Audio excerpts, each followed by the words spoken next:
Avez-vous déjà eu la certitude que tout allait bien, alors que, sans le savoir, votre monde commençait déjà à se fissurer? C'était en janvier 1948, à Rouen. Une femme, Madeleine Garnier, lavait la vaisselle dans sa petite cuisine, tandis que son mari écrivait une lettre à l'étage. Une simple lettre, qui allait détruire 20 ans de mariage et tout ce qu'elle croyait solide. Mais ce n'est que des décennies plus tard que l'on comprendrait la portée réelle de ce geste.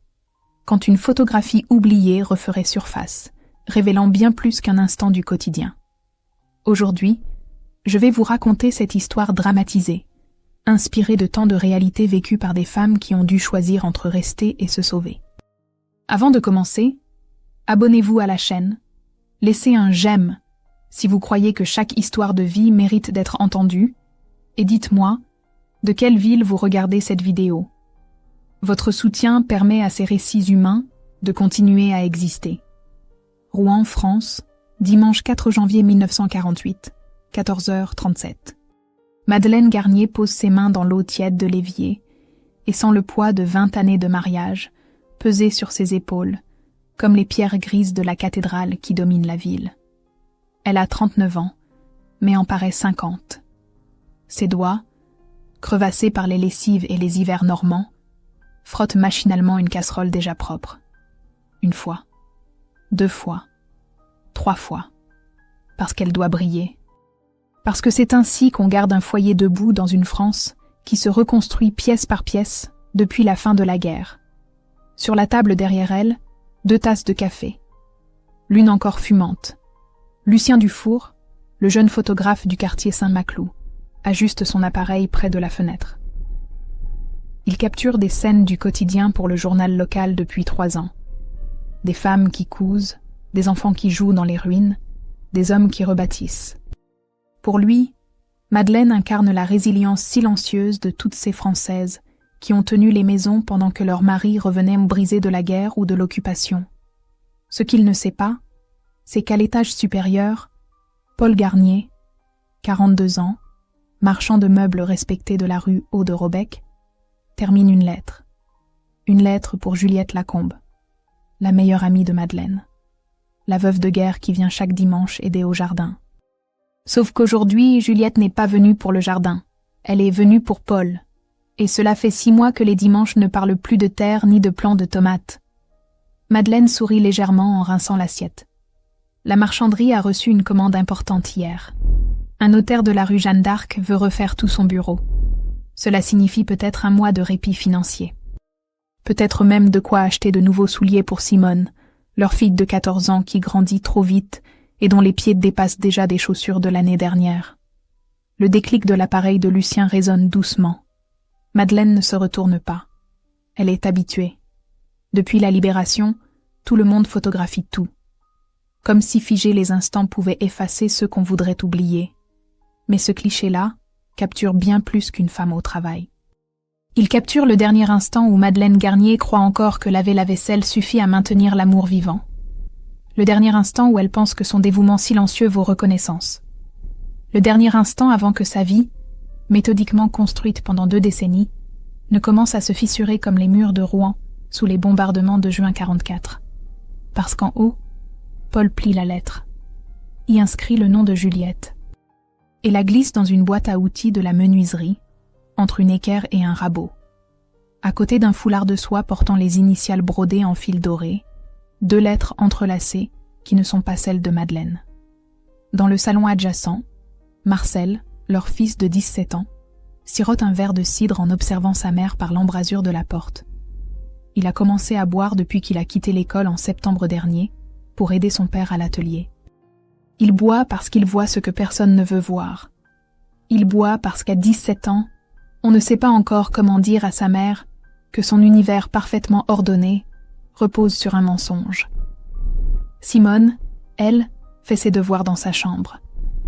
Mais elle aussi a remarqué les sourires de son père qui ne montent jamais jusqu'à ses yeux, les silences de sa mère qui durent trop longtemps, les visites de Juliette qui se prolongent bien après que le jardin ait été arrosé. Dehors, le ciel normand est gris comme toujours. Il va pleuvoir avant la nuit. Madeleine le sait. Elle reconnaît cette lumière particulière, cette tension dans l'air qui précède l'orage. Elle l'a vue 100 fois, 1000 fois. Elle la verra encore demain, et après-demain, et tous les jours de janvier. Ce qu'elle ne sait pas, c'est que dans exactement une semaine, elle remarquera l'absence d'un objet. Un petit objet sans grande valeur marchande, mais qui porte en lui toute l'histoire de sa famille. La gourmette en argent de sa mère, morte pendant l'hiver rigoureux de 1942, quand le charbon manquait, et que même les églises ne chauffaient plus. Et ce qu'elle ne sait vraiment pas, c'est que cet objet repose déjà dans la poche du manteau de Juliette Lacombe. Un cadeau de Paul. Un secret de plus dans une maison qui commence à en compter beaucoup trop. Madeleine essuie ses mains sur son tablier à carreaux bleus. Lucien range son appareil en la remerciant d'un hochement de tête. Elle répond par un sourire fatigué. Un sourire qui dit merci de voir en moi quelque chose qui vaut la peine d'être photographié. Un sourire qui ne sait pas encore qu'il vient d'être immortalisé au moment précis où tout ce qu'elle croyait solide était déjà en train de s'effondrer.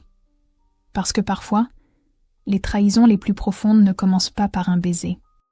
Elles commencent par une tasse de café qui reste chaude trop longtemps sur une table, par un regard qui s'attarde une seconde de trop, par une gourmette qui disparaît et qu'on ne cherche même plus à retrouver.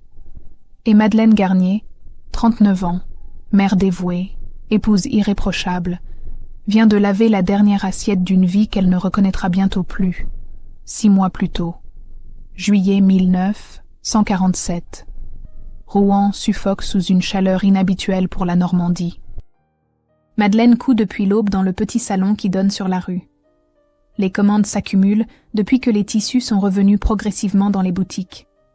Les femmes veulent des robes neuves, des chemises pour leurs maris, des habits pour leurs enfants qui ont grandi trop vite pendant les années de privation. Elle travaille 16 heures par jour. Peut-être 17. Elle ne compte plus vraiment. Son dos la fait souffrir mais elle ne dit rien. Dire quelque chose, c'est avouer une faiblesse. Et dans une maison où l'argent manque, la faiblesse est un luxe qu'on ne peut pas se permettre. La menuiserie de Paul traverse une période difficile. Les archives municipales de Rouen confirment que 40% des ateliers de la ville ont fermé entre 1946 et 48. Trop de concurrence, trop de dettes, trop de bois qui coûte cher et de clients qui perdent tard. Mais Paul refuse d'en parler. Il rentre le soir, embrasse Madeleine sur le front comme on embrasse une tante, et monte directement dans son atelier. Parfois il redescend à minuit, parfois il ne redescend pas du tout. Madeleine s'est habituée. Elle s'est habituée à beaucoup de choses. Au silence, à l'absence de tendresse, aux nuits où elle se réveille seule et prépare du thé à la camomille à 3 heures du matin pour calmer l'insomnie qui la ronge depuis la fin de la guerre. Elle s'est même habituée à cette sensation étrange qui lui serre la poitrine quand Paul regarde ailleurs pendant qu'elle lui parle. C'est Juliette qui a commencé à venir en juin. Juliette Lacombe, 34 ans, veuve depuis 1943 quand son mari, résistant, a été fusillé par les Allemands près du Vieux Marché. L'État français lui verse une pension de veuve de guerre, une somme modeste qui lui permet de vivre sans travailler, mais pas de refaire sa vie. Les archives de la préfecture montrent que ces pensions cessaient dès qu'une veuve se remariait. Alors beaucoup restaient seuls, ou trouvaient d'autres arrangements. Juliette était la cousine d'une ancienne camarade d'école de Madeleine. Elle s'était retrouvée par hasard au marché Saint-Marc, avait parlé de leur vie, de la guerre, des absences. Madeleine l'avait invitée à prendre le café. Une fois, puis 2, puis tous les dimanches. Parce que Madeleine était généreuse. Parce qu'elle pensait que la solitude de Juliette était pire que la sienne. Parce qu'elle ne voyait pas ce qui était déjà en train de germer sous ses yeux. Paul et Juliette avaient commencé à parler de menuiserie, puis de jardinage, puis de tout et de rien. Juliette admirait le travail de Paul. Elle disait des choses comme « Vous êtes un véritable artisan. Vous avez des mains en or. Votre femme a bien de la chance. » Et Paul, qui n'entendait plus rien de semblable de la part de Madeleine depuis des années, se mettait à sourire. À rire même. Un rire que Madeleine ne reconnaissait plus. Les jeudis, Juliette avait pris l'habitude de passer l'après-midi, officiellement pour aider à repriser les chemises ou préparer les conserves pour l'hiver. En réalité, elle parlait avec Paul pendant que Madeleine cousait dans l'autre pièce, enfermée dans son monde de fils et d'aiguilles, sourde aux rires qui montèrent de la cuisine. Marcel avait 15 ans à l'époque. Il voyait tout. Les regards, les mains qui se frôlaient en passant le pain, les sourires qui duraient trop longtemps. Un jour, il avait voulu en parler à sa mère. Il était entré dans le salon, avait ouvert la bouche, et s'était arrêté net. Madeleine cousait avec cette concentration absolue qui interdisait toute interruption. Alors il avait refermé la bouche et était parti acheter sa première bouteille de cidre au café du coin. À 15 ans. Simone, elle, écrivait dans son journal. Des phrases courtes. Maman est fatiguée. Papa ne parle plus. Juliette est venue encore. Je n'aime pas quand elle rit avec papa. C'est un rire différent. Des mots d'enfant qui sentaient déjà que quelque chose de précieux était en train de se briser. Et Madeleine continuait de coudre, de laver, de cuisiner, de sourire quand Paul rentrait tard, de remercier Juliette pour son aide précieuse, de croire que si elle maintenait la maison parfaitement en ordre, si elle gardait les draps impeccables, si elle préparait les plats préférés de Paul, alors tout irait bien. Alors l'amour reviendrait. Alors il redeviendrait ce couple de 1928 qui s'était marié sous la pluie normande, en croyant que rien ne pourrait jamais les séparer. Mais l'amour ne revient pas par décret. Il ne revient pas parce qu'on le mérite. Il ne revient pas parce qu'on a tout sacrifié. Parfois, il ne revient simplement pas. Un soir d'octobre, Madeleine avait trouvé Paul dans son atelier, une lettre à la main. Il l'avait rapidement glissée dans sa poche en l'entendant arriver. Elle avait demandé qui écrit. Il avait répondu un fournisseur de bois. Elle n'avait pas insisté. Parce qu'insister, c'est douter. Et douter, c'est déjà perdre. Mais cette nuit-là, elle n'avait pas dormi. Elle était restée les yeux ouverts dans le noir, écoutant la respiration régulière de Paul à côté d'elle, se demandant depuis quand il ne s'était plus vraiment parlé, depuis quand il ne la regardait plus. Depuis quand elle-même avait cessé de se regarder dans le miroir. Les voisins murmuraient. Madame Rousseau, la veuve du premier étage, avait dit à Madeleine un matin « Vous travaillez trop, ma petite. Vous allez finir par vous tuer à la tâche. Venez prendre le thé chez moi un de ces jours. » Madeleine avait souri et répondu peut-être « Quand j'aurai fini cette commande. » Mais la commande ne finissait jamais. Il y en avait toujours une autre. Toujours une raison de ne pas s'arrêter. Parce que s'arrêter, c'était penser. Et penser, c'était sentir.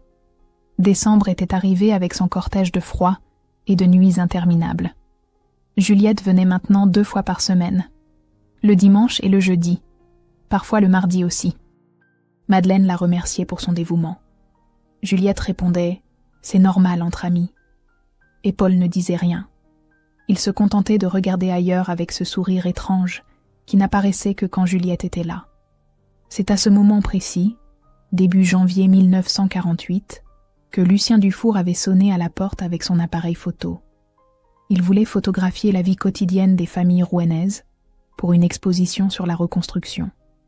Madeleine avait accepté. Parce qu'on refuse rarement d'être photographié. Parce qu'être photographié, c'est exister. C'est laisser une trace. C'est dire « J'étais là, j'ai vécu, j'ai compté ». Et pendant qu'elle posait devant l'évier, pendant que Lucien ajustait son objectif, pendant que la lumière de janvier entrait doucement par la fenêtre, Paul écrivait une lettre d'amour. Pas à elle. Jamais plus à elle. Dimanche 11 janvier 1948. Une semaine après la photographie. Madeleine ouvre le tiroir de sa commode à 7 heures du matin. Elle cherche la gourmette de sa mère, celle que sa grand-mère avait offerte en 1892, gravée de 3 initiales entrelacées, celle que sa mère portait le jour de son mariage, celle qu'elle-même avait reçue le jour où sa mère était morte, gelée dans son lit pendant l'hiver de 42, quand même les riches n'avaient plus de charbon pour se chauffer. Le tiroir est vide à cet endroit précis. Madeleine ne panique pas. Elle vérifie les autres tiroirs. La boîte à bijoux sur l'armoire. Le petit coffret dans la cuisine où elle range parfois les objets précieux quand elle fait le ménage. Rien. La gourmette a disparu. Elle descend à la cuisine. Marcel mange son pain en silence, les yeux rouges. Il a encore bu hier soir. Simone révise ses leçons de latin, penchée sur son cahier avec cette concentration farouche qu'elle a héritée de sa mère. Paul lit le journal. Il ne lève même pas les yeux quand Madeleine entre. « Vous avez vu la gourmette de maman ? Ce n'est pas vraiment une question. C'est une constatation formulée comme une interrogation. » Marcel secoue la tête. Simone dit « Non, maman. Tu l'as peut-être perdue en lavant la vaisselle. » Paul marmonne quelque chose d'inaudible et tourne la page de son journal. Madeleine reste debout au milieu de la cuisine. Quelque chose ne va pas. Elle le sent dans ses os. Dans cette intuition que les femmes développent quand elles passent des années à observer les silences, plus que les paroles. Mais elle ne dit rien. Elle se contente de hocher la tête et retourne à ses casseroles. Le jeudi suivant, Juliette arrive à 14h comme d'habitude. Elle porte un nouveau manteau, bleu marine, élégant. Trop élégant pour une veuve qui vit d'une pension de guerre. Madeleine remarque mais ne commente pas. Elle offre du café. Juliette accepte avec ce sourire qui autrefois semblait chaleureux et qui maintenant ressemble à quelque chose d'autre. Quelque chose que Madeleine ne veut pas nommer. Pendant que le café chauffe, Juliette monte voir Paul dans son atelier. Madeleine entend leur voix à travers le plafond. Des rires, des murmures. Le genre de murmure qu'on ne fait pas quand on parle de jardinage. Elle verse le café dans les tasses. Ses mains tremblent légèrement. Elle s'en aperçoit et les force à se calmer. Du sucre. 2 morceaux pour Juliette qui aime le sucré. Un seul pour elle qui fait attention aux réserves. Elle monte les tasser à l'étage. La porte de l'atelier est entr'ouverte. Paul et Juliette sont debout près de l'établi. Trop proches. Pas assez proches pour que ce soit condamnable. Juste assez pour que ce soit évident. Madeleine frappe doucement. Ils se séparent d'un mouvement qui se veut naturel mais qui ne l'est pas. Elle entre. Pose les tasses. Dit le café est prêt. Redescend sans attendre de réponse. Dans la cuisine, elle s'assoit et regarde ses mains. Ses mains qui ont tout fait, tout donné. Ses mains qui lavent, qui cousent, qui cuisinent, qui réparent. Ses mains qui n'ont jamais été assez. Madame Rousseau frappe à la porte vers 16h. Elle apporte des brioches. Elle s'assoit à la table sans être invitée, comme font les vieilles dames qui ont compris que parfois la présence vaut mieux que la permission. Elle parle de tout et de rien. De la pluie qui va tomber. Du froid qui s'installe. Des jeunes d'aujourd'hui qui ne respectent plus rien. Et puis, entre 2 phrases anodines, elle dit « Ma petite Madeleine, vous savez que vous pouvez venir me voir quand vous voulez. Pour parler. Ou pour ne rien dire. Juste pour être ailleurs. » Madeleine hoche la tête. Elle sait que Madame Rousseau a compris. Les vieilles femmes comprennent toujours. Elles ont vécu assez longtemps pour reconnaître les signes. Les sourires qui ne montent plus aux yeux. Les silences qui durent trop longtemps. Les maris qui regardent ailleurs. Dimanche 18 janvier, 13h30. Paul dit qu'il doit aller à l'atelier vérifier une commande urgente. Un dimanche. Madeleine prépare la marmite de bœuf bourguignon qu'il aime tant. Elle la met dans un panier. Elle dit « Je vais te l'apporter, tu vas avoir faim. » Paul hésite. 1 seconde, 2 secondes. Puis il dit d'accord. Elle marche lentement dans les rues de Rouen. Le froid de janvier mord les joues. Le ciel est gris ardoise, cette couleur particulière qui annonce la neige. La ville se reconstruit pierre après pierre.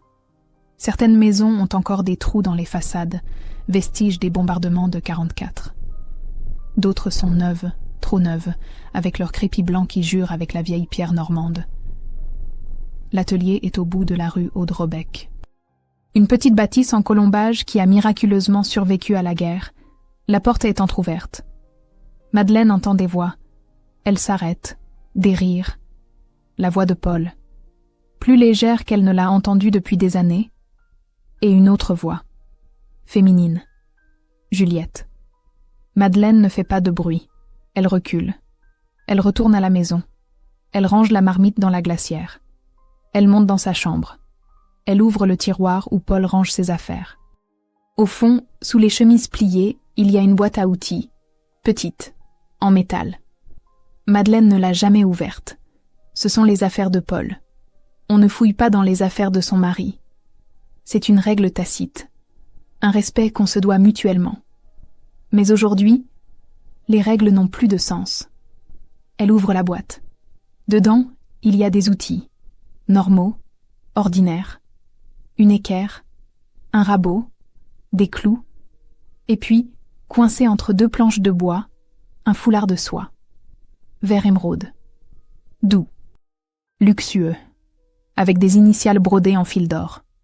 J et L. Juliette Lacombe. À côté du foulard, enroulée dans un mouchoir blanc, la gourmette de sa mère. Madeleine ne pleure pas. Elle prend les deux objets, les regarde longuement, comme si elle essayait de comprendre une langue étrangère. Puis elle les remet exactement où ils étaient. Referme la boîte, referme le tiroir, redescend à la cuisine. Simone fait ses devoirs à la table. Elle lève les yeux vers sa mère. « Maman, ça va ?» Madeleine sourit. Ce sourire qui ne veut plus rien dire. « Oui, ma chérie, ça va. Mais ça ne va pas. Ça ne va plus. Ça n'ira plus jamais de la même façon. » Le soir, pendant le dîner, Paul dit que le bœuf est délicieux. Juliette, invitée comme souvent maintenant, approuve avec enthousiasme. « Tu devrais me donner la recette, Madeleine, pour quand j'aurai ma propre famille. » Madeleine pose sa fourchette. Regarde Juliette dans les yeux. Puis Paul. Puis de nouveau Juliette. « Bien sûr, Juliette. Tu peux avoir la recette. Et tout le reste aussi, si tu veux. » Il y a quelque chose dans sa voix, quelque chose de calme et de terrible à la fois. Personne ne répond. Simone fixe son assiette. Marcel boit une gorgée de cidre. Ses mains tremblent légèrement. Paul regarde ailleurs. Toujours ailleurs. Et Juliette sourit, inconsciente. « Merci, Madeleine. Tu es vraiment trop gentille. Trop gentille. » Oui, c'est exactement le problème. Elle a été trop gentille. Trop dévouée, trop silencieuse, trop invisible. Cette nuit-là, Madeleine ne dort pas. Elle reste allongée dans le noir, écoutant Paul respirer à côté d'elle. Elle pense à 20 années de mariage, à tout ce qu'elle a donné, à tout ce qu'elle n'a pas reçu. Elle pense à la gourmette de sa mère dans une boîte à outils, cachée comme un secret honteux. Et elle prend une décision. Pas une décision de colère, pas une décision de vengeance, une décision de survie. Parce que rester, maintenant, ce serait mourir à petit feu. Ce serait accepter d'être invisible jusqu'à disparaître complètement. Les jours qui suivent ressemblent à une cérémonie funèbre. Madeleine se lève chaque matin à 6 heures, prépare le café, fait les tartines, réveille les enfants, sourit quand Paul descend, dit bonjour comme elle l'a toujours dit.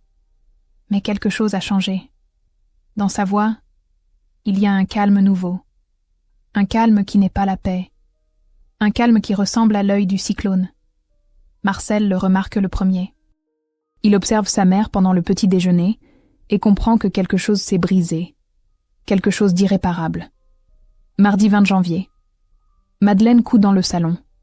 Ses doigts bougent avec précision mais son regard est vide. Elle ne pense plus. Elle ne sent plus. Elle existe dans une sorte de brouillard, où les gestes continuent par habitude, mais où l'âme s'est déjà retirée. Juliette vient l'après-midi. Elle apporte des gâteaux achetés à la pâtisserie du centre-ville. Des financiers dorés qui coûtent 3 fois le prix du pain quotidien. Madeleine les remercie poliment. Prépare le thé. S'assoit avec elle dans la cuisine. Elle parle de tout. Du froid. De la reconstruction.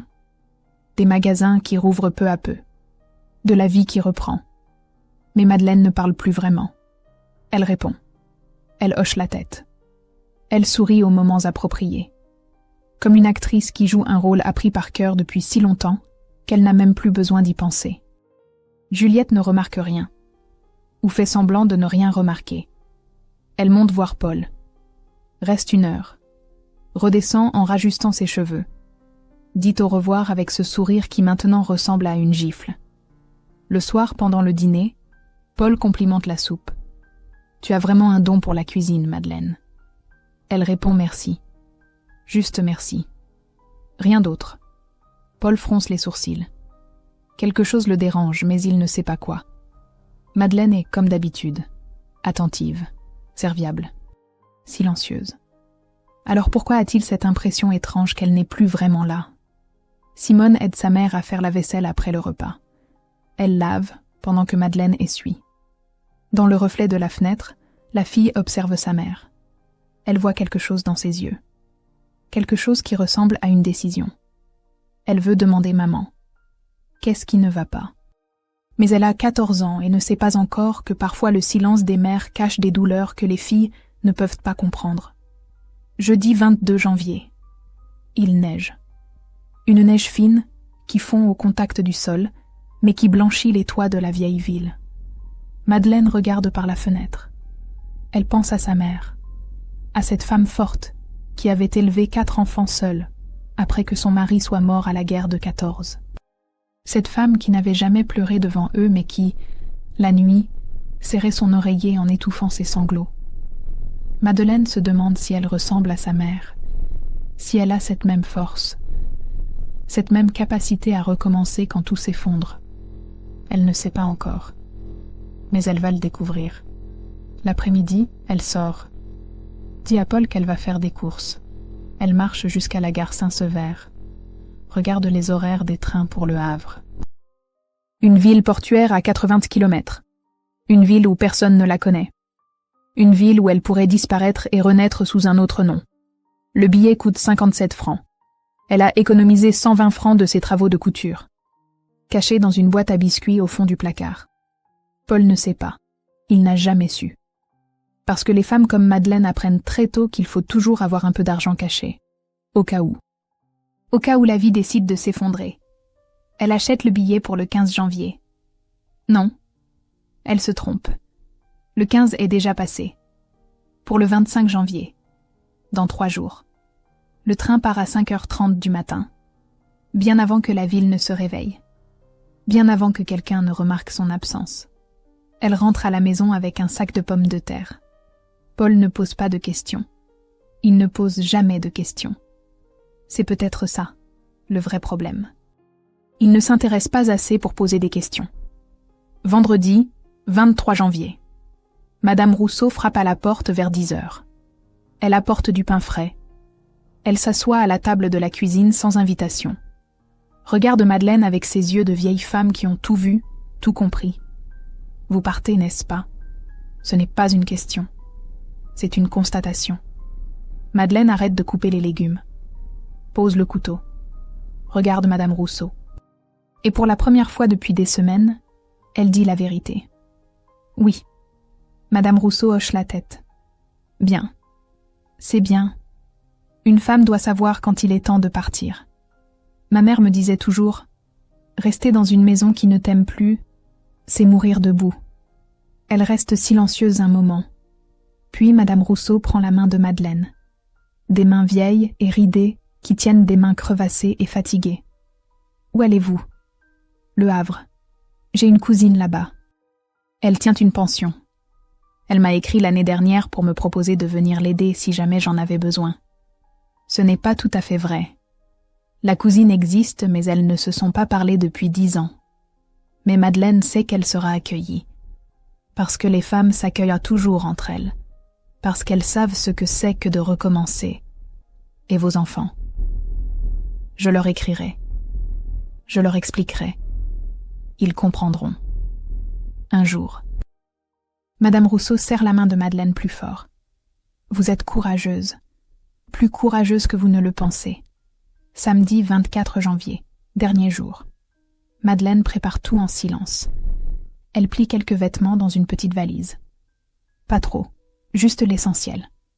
2 robes, un gilet, des sous-vêtements, une photo de Simone et Marcel quand ils étaient petits. Rien d'autre. Tout le reste appartient à une vie qui n'est plus la sienne. Elle écrit une lettre. Courte. Simple. Cher Marcel et Simone, je suis partie parce que je devais prendre soin de moi. Ce n'est pas de votre faute. Vous n'avez rien fait de mal. Je vous aime plus que tout au monde. Je vous écrirai bientôt pour vous dire où je suis. Venez me voir quand vous voudrez. Votre maman qui vous aime. Elle plie la lettre, la pose sur la table de la cuisine. À côté, Elle place la gourmette de sa mère et la photo de mariage, les seuls objets qui prouvent que 20 ans de vie ont existé ici. Le soir, elle prépare le dîner comme d'habitude. Un rôti de porc avec des pommes de terre. Le plat préféré de Paul.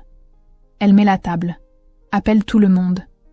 Ils mangent ensemble pour la dernière fois sans le savoir. Paul parle d'une nouvelle commande. Marcel annonce qu'il a trouvé un emploi dans une usine près de la Seine. Simone dit qu'elle a eu 16 sur 20 en mathématiques. Madeleine écoute, sourit, répond par des hochements de tête. Après le dîner, elle fait la vaisselle une dernière fois. Ses mains dans l'eau tiède. Le même geste répété des milliers de fois pendant 20 ans. Elle regarde par la fenêtre. La nuit est tombée. Les lumières de Rouen scintillent dans le froid.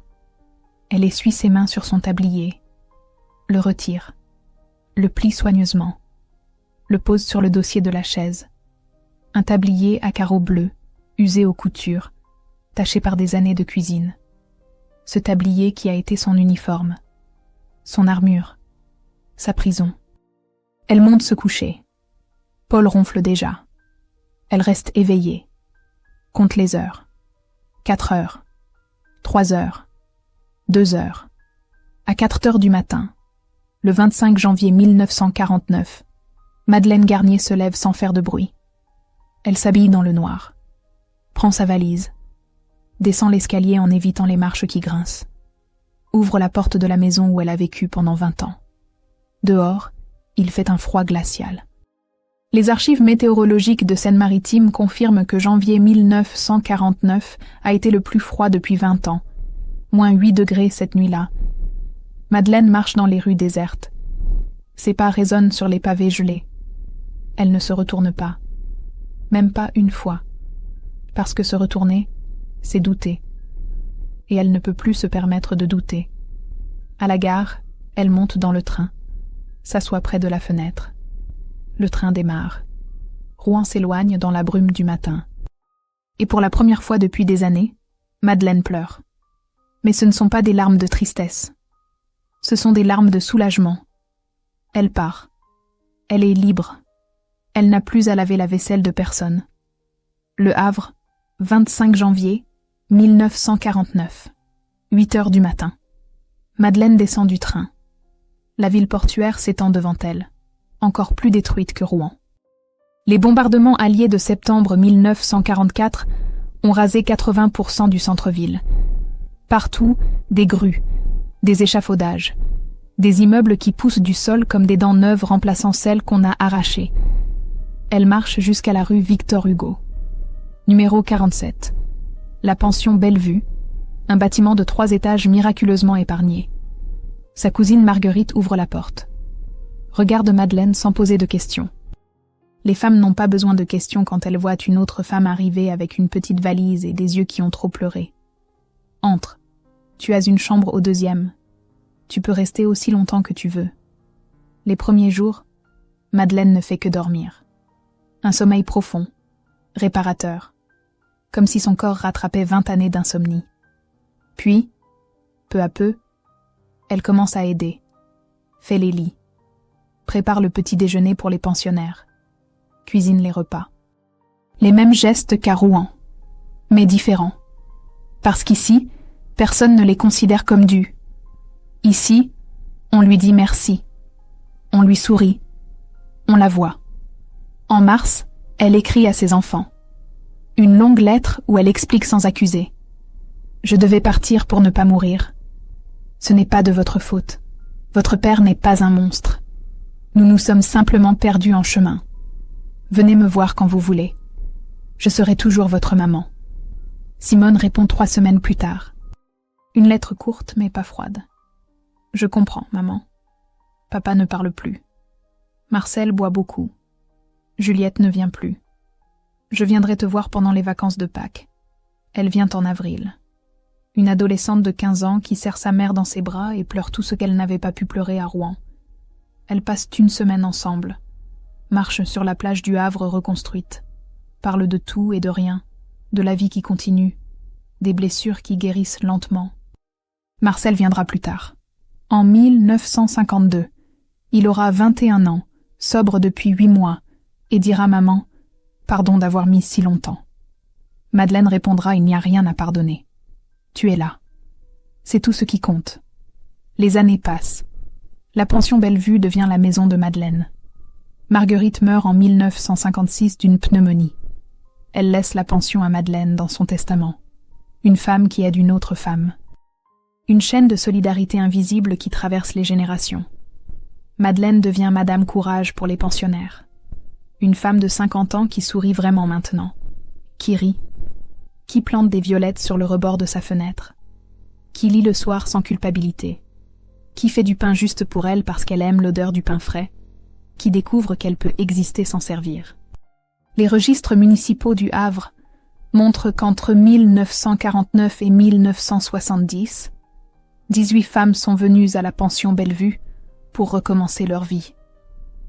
Des épouses qui avaient fui, des veuves qui cherchaient un nouveau départ, des mères seules qui avaient besoin d'un refuge. Madeleine les accueille toutes, sans jugement, sans question, juste avec un lit propre et un sourire qui dit « Je sais ce que c'est ». En 1961, Simone vient avec une lettre. Papa est mort. Crise cardiaque. Il était dans son atelier. Juliette était avec lui. Elle l'a soigné jusqu'à la fin. Mais ils ne se sont jamais mariés. Madeleine ne ressent ni joie ni tristesse. Juste une sorte de paix étrange. Elle n'ira pas à l'enterrement. Ce serait hypocrite. Paul a fait son choix. Elle a fait le sien. Ils ont vécu 2 vies parallèles qui ne se croiseraient plus jamais. Juliette meurt en 1970, seule dans un appartement du centre de Rouen. Les voisins la trouvent 3 jours après. Marcel écrit à sa mère. Elle n'avait personne, même pas nous. Elle est morte comme elle a vécu, en prenant ce qui ne lui appartenait pas et en finissant avec rien. Madeleine plie la lettre, la range dans un tiroir. Elle ne ressent pas de satisfaction. Juste de la pitié pour une femme qui a cru que voler le mari d'une autre lui donnerait ce qui lui manquait. Mais on ne peut pas voler le bonheur. On ne peut que le construire. 1975. Avril. Un colis arrive.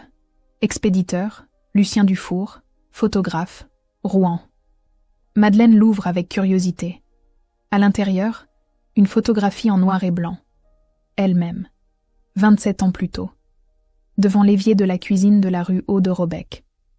Les mains dans l'eau, le regard fixe. Ce regard qu'elle ne reconnaît plus parce que ce n'est plus le sien. Au dos, une dédicace écrite à l'encre bleue. Pour celle qui lava la trahison sans le savoir. Lucien Dufour, photographe. Madeleine reste longtemps à regarder cette photo. Cette femme qu'elle était. Cette femme qui ne savait pas encore qu'elle était assez forte pour partir. Cette femme qui croyait que laver la vaisselle suffisait à maintenir l'amour vivant. Elle prend un stylo, ajoute quelques mots sous la dédicace de Lucien, et qui a choisi de laver son propre chemin après. Elle accroche la photo dans le salon de la pension. Entre une reproduction de Monet et une photographie de la reconstruction du Havre. Les pensionnaires demandent « Qui est cette femme ?» Madeleine répond « C'est moi. » Il y a longtemps. Quand je ne savais pas encore qui j'étais. 1982. Madeleine a 73 ans. Elle est assise dans le jardin de la pension par une belle journée de juin. Simone est là avec ses 3 enfants. Marcel arrive avec sa femme et leurs 2 fils. Ils déjeunent ensemble. Rient. Parlent. Se souviennent. Un des petits-enfants demande grand-mère. « Pourquoi tu es partie de Rouen ?» Madeleine réfléchit un moment. Puis elle dit « Parce que j'ai compris que rester dans une maison qui ne m'aimait plus, c'était mourir debout. Et j'avais encore envie de vivre. » Le soir, quand tout le monde est parti, elle reste seule dans le salon. Regarde la photographie accrochée au mur. Cette femme de 39 ans qui lave la vaisselle sans savoir que sa vie est sur le point de basculer. Elle sourit. Un vrai sourire. Parce qu'elle sait maintenant ce que cette femme ne savait pas encore. Qu'on peut recommencer. Qu'on peut partir. Qu'on peut choisir sa propre vie même quand tout semble perdu. La photographie ne finira jamais dans un musée. Elle restera là, accrochée dans le salon de la pension Bellevue, au Havre, entre les murs qui ont vu tant de femmes recommencer. Elle restera là pour rappeler que parfois, laver la vaisselle n'est pas un acte de servitude. C'est un acte de dignité. Parce qu'on peut laver les assiettes sans laver son âme, on peut servir sans se perdre, on peut aimer sans s'oublier. Et si on se perd quand même, on peut toujours retrouver le chemin. Madeleine Garnier meurt en 1988. Elle a 79 ans. Dans son testament, elle laisse la pension à une jeune femme qui était arrivée 6 mois plus tôt avec une valise et des yeux qui avaient trop pleuré. Comme elle, autrefois. Le cycle continue. Les femmes cèdent. Les femmes recommencent. Les femmes survivent. Et quelque part, accrochée dans un salon du Havre, une photographie en noir et blanc rappelle à toutes celles qui la regardent qu'il n'est jamais trop tard pour laver son propre chemin. Parce que la plus grande trahison n'est pas celle que les autres nous font. C'est celle qu'on se fait à soi-même en restant là où on n'est plus aimé, en acceptant d'être invisible, en oubliant qu'on mérite d'exister. Madeleine ne pardonna jamais vraiment à Paul ou à Juliette. Elle n'eut pas besoin de pardonner. Elle eut juste besoin de partir, et de comprendre que la vraie force n'est pas de tenir coûte que coûte. La vraie force, c'est de savoir quand lâcher prise. Elle lava la vaisselle pendant 20 ans, en pensant que cela suffisait à garder l'amour. Elle apprit à Le Havre que l'amour ne se garde pas en lavant la vaisselle des autres. Il se construit en prenant soin de soi d'abord, en se respectant, en se choisissant. Et cette leçon, elle l'a transmise à toutes les femmes qui passèrent par la pension Bellevue, à toutes celles qui arrivèrent avec une valise et une vie brisée, à toutes celles qui repartirent avec un sourire et une nouvelle chance. Parce qu'au final, ce n'est pas la trahison qui définit une vie, c'est ce qu'on choisit de faire après. Madeleine choisit de vivre, vraiment vivre, pour la première fois, et cela fit toute la différence. La photographie reste là, témoin silencieux.